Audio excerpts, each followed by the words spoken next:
Hello, boys and girls.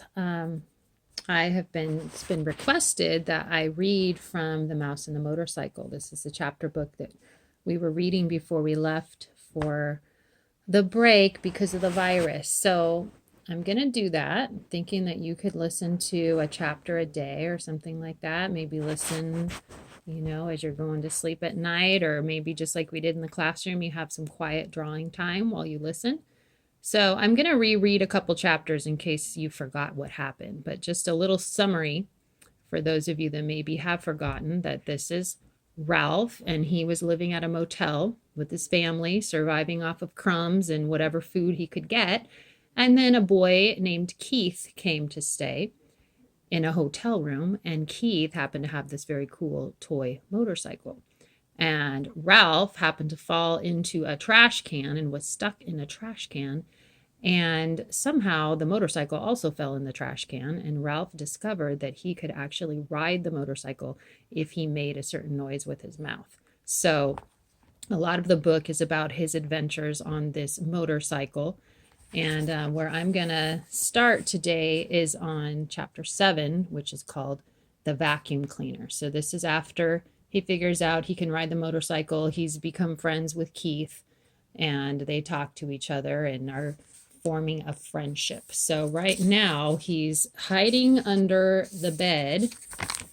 Well, that's him with his family, but he's hiding under the bed because he hears the maid coming. There's her shoes. He hears the maid coming, and so he's under the bed and he can hear the vacuum cleaner. From his position under the bed, Ralph watched the tank of the vacuum cleaner being dragged in from the hall and listened to the clash and clang of the attachments as the maid connected a long metal tube to the nozzle at the end of the hose and fastened a carpet cleaning part to the end of the tube. He heard her humming to herself as she plugged in the deadly machine and began to work it back and forth across the carpet. Well, it's nice she's so happy, thought Ralph bitterly as he watched the hungry machine devour dust and lint that lay in its path. The maid's feet in white sneakers moved across the room until, without bothering to bend down to see where she was cleaning, she shoved the attachment under the bed. It slid closer and closer to Ralph. To be on the safe side, he pushed the motorcycle farther from the reach of the machine, but he dared not take his eyes off the attachment for even an instant. He shuddered as he watched it gobble a dust mouse, but even as he shuddered, he was fascinated by the power of the motor. The maid began to sing, "I'll give you a paper and pins, for that's the way my love begins." The attachment fell off the end of the long tube, but the maid, whose thoughts were elsewhere, did not notice. Now Ralph could feel the machine suck in its breath, and he knew he was in danger of being inhaled along with the dust mice. Dust mice are just little balls of dust that gather underneath beds and behind furniture. Recklessly, the maid pushed the open end of the tube back and forth any old way. There was no guessing which way it would go next. Ralph had to run with the motorcycle to avoid that terrifying hole at the end of the tube. He ran to the right, he ran to the left, and still the maid pushed the tube around, unaware that the attachment had fallen off. Suddenly, the maid threw down the tube but did not turn off the motor. The tube landed with a bump and a bounce, and before Ralph realized what was happening, the awful machine had inhaled his tail, and he felt himself being pulled by suction across the carpet. "Help!" He could not keep from squeaking, but no one heard him above the roar of the machine. He just managed to catch the rear wheel of the motorcycle as he was sucked along the carpet. He hung on with all his strength. The machine, which was strong enough to suck up a mouse, was not strong enough to suck up a mouse and a motorcycle. Ralph lay there on his stomach, hanging on for dear life and feeling his whiskers and fur swept back toward the machine. From his position on his stomach, Ralph could see the girl standing in front of the dresser. She was smiling at herself in the mirror and arranging her hair, dreaming, no doubt, of the busboy. Ralph despaired. There was no telling how long she would stand there in that silly way. With the vacuum cleaner motor making so much noise, the housekeeper was sure to think she was busy working. Ralph felt his paws begin to slip. He did not know how much longer he could hold out against the machine. He had to think of something and think of it fast. With every bit of strength he had left in his body, he clung to the wheels of the motorcycle with his left paw while he moved his right paw up to the exhaust pipe. If he could just manage to pull himself along until he could get on the motorcycle. Bit by bit, hand over hand, Ralph dragged himself forward along the exhaust pipe. He knew he was making progress when he could see part of his tail once more.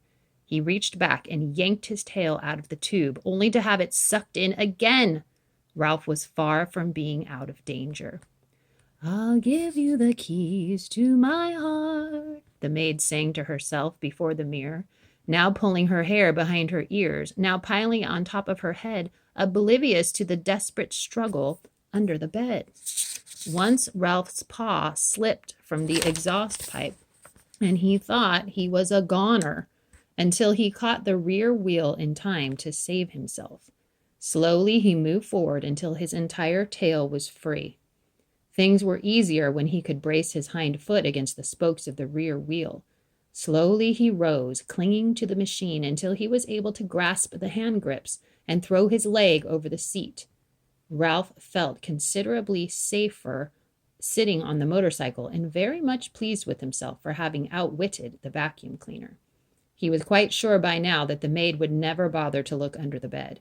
He tried to move forward, propelling the cycle with his feet, but he found the suction from the motor behind him was too strong.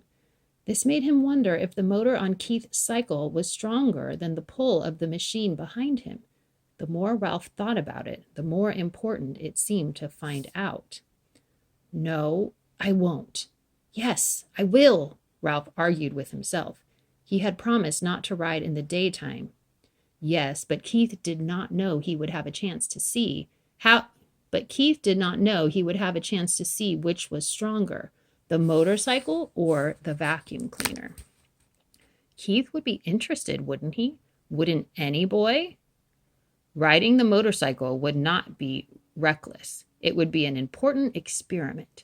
Motorcycle versus vacuum cleaner. Which would be the winner? Ralph had to find out. The maid turned abruptly from the mirror. Her feet in sneakers moved across the floor toward the electric outlet. If she disconnected the vacuum cleaner, there would be no experiment. If Ralph was going to pit one motor against the other, he had to do it now. He would never have another chance. Ralph picked up his tail and started the motor. Without taking time to let it warm up, he gunned it with all the breath he could inhale. The motorcycle got off to a faster start than Ralph expected, so fast that Ralph lost control.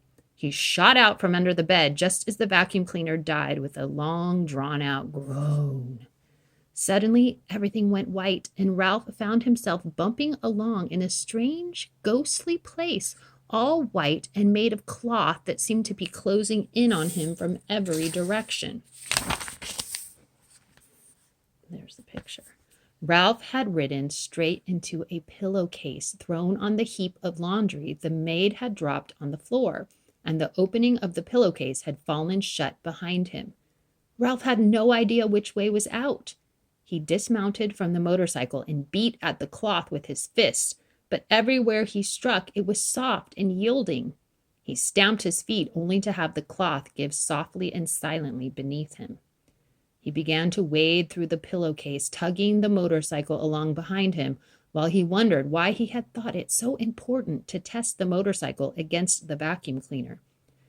The light, filtered through unknown layers of cloth, was dim, and he sank to his knees in bed linen with every step. When he came to a seam, he knew he had been wading in the wrong direction. "Drat!" muttered Ralph, and he turned, still dragging the motorcycle, and tried to retrace his footsteps, only to find he had no idea which way he had come. There were no landmarks. The clouds of cloth were white, billowy, and yielding in all directions. "Double drat!" He stamped his foot, only to find himself sinking deeper into the linen. Linen kind of means sheets or material. From the swishing sounds he could hear outside, Ralph knew the maid must be unfolding clean sheets over the bed. He plodded along, dragging the motorcycle without direction and with very little hope. "He promised to buy me a bunch of blue ribbons," sang the maid, "to tie up my bonny brown hair." Down the hall, a door opened. Ralph heard a muffled woof, and in a moment the click of a small dog's toenails on the bare floor at the edge of the hall carpet, followed by sniffing that was dangerously close. The little terrier began to bark. "I know you're in there," he yipped. "Stick out your tongue and waggle your fingers at me, will you? You just wait." Paws began to scrape at the sheets and pillowcases as if the dog were trying to dig a hole. Ralph decided it was wiser not to talk back to the dog. He huddled, scarcely breathing, against the motorcycle. "Well, hello, you cute little thing," said the maid, revealing to Ralph that she was even sillier than he had thought. As if there was anything cute about a terrier that could scarcely see through his own hair. The dog went on yapping, a bit self-consciously, Ralph thought, now that he was being admired by the maid. A man's steps came thumping down the hall. "Stop your racket, you pesky mutt," said the owner's voice, and Ralph knew when the bark suddenly came from above him that the dog had been snatched up. "Let me down and I'll dig him out," yapped the dog as he was carried away. "Just let me down for 1 minute and I'll show you." Suddenly, Ralph felt himself being tumbled around in the pillowcase. He did not even have to think what to do. He automatically grabbed for the motorcycle and held on with all his strength. Even though he had been tipped upside down with his feet in the air, Ralph knew he was being lifted up inside the bundle of bed linen and carried down the hall. He lay still, his front paws locked around the front wheel of the motorcycle, waiting to see what would happen next. The maid walked a short distance to what Ralph judged to be the linen room, or the laundry room, and there she dumped her armload of bedding before she went off to clean another room. Ralph was deep in the hamper where no light filtered through at all. These sheets and pillowcases were on their way to the laundry, and since he had no wish to be laundered, it means like washed, any more than he had wished to be thrown out with the trash, there was only one thing for him to do: start chewing. Ralph ripped into the pillowcase with his sharp teeth, and in no time he had made a ragged hole which he crawled through. When he tried to pull the motorcycle after him, he discovered the hole was too small. He had to stop and chew it bigger before he could pull the machine along with him. Ralph chewed through another layer of cloth and then another as he worked his way upward, each time enlarging the hole for the motorcycle. His jaws began to ache, and still another layer of cloth lay ahead, this time a damp bath towel which would make slow chewing. Ralph was forced to make a decision. Did he want to save his life, or did he want to be carried off to the laundry with the motorcycle? There was only one answer. He wanted to save his life. He must abandon the motorcycle. So think about what abandon means. He had to leave it alone. With aching jaws, Ralph chewed onward and upward, moving faster now that he was making mouse-sized holes instead of motorcycle-sized holes. The bath towel had left an unpleasant furry taste in his mouth. Gradually, light began to filter through until he could not force his jaws to close on one more mouthful of fiber. He emerged into daylight at the top of the hamper. And emerged means to come out. "Phew!" Ralph gasped, rubbing his aching jaws and wading across the sheets to the edge of the hamper. He leaped lightly to the floor and, hugging the baseboard, scurried down the hall to room 215, where he flattened himself and squeezed under the door. Safe but exhausted and filled with remorse at the loss of Keith's motorcycle, Ralph dragged himself off to the mouse hole to catch up on the sleep he should have had that day. And that's the end of the chapter. Now, if it says that he was filled with remorse at the loss of Keith's motorcycle, think about what that might mean. He had to leave that motorcycle behind. He's probably thinking how Keith is going to feel about that. If someone is filled with remorse, that means they just feel really bad. They feel sorry about what they did. But as we saw, he didn't have a choice. And that's the end of the chapter. Next up will be chapter 8.